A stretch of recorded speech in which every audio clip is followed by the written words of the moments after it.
सिर्फ़ ऐं सिर्फ़ मेरिट जो जनाज़ो न आहे बल्कि उन्हनि अनेक जनाज़नि मां इहो हिकिड़ो उहो बि जनाज़ो आहे जिते असांजा वसीलनि जा जनाज़ा निकिरनि था, असांजी ज़मीनुनि जा जनाज़ा निकिरनि था, असांजे हक़नि जा जनाज़ा निकिरनि था। उते शागिर्द जेको राति ॾींहुं महिनत करे पंहिंजी नौकिरी लाइ महिनत करे थो, पंहिंजे घर खां परे वेही करे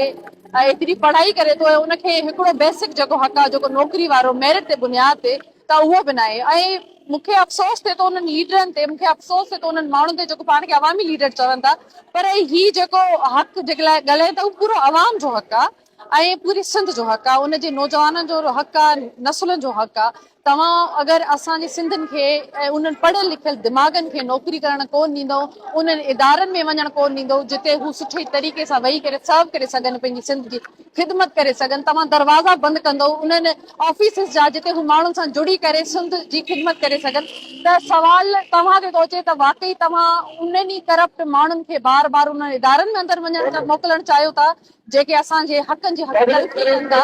त इहो सिंध उन्हनि सां बीहंदी त ही सुभाणे उन सीट ते पहुची करे सिंध सां बीहंदी।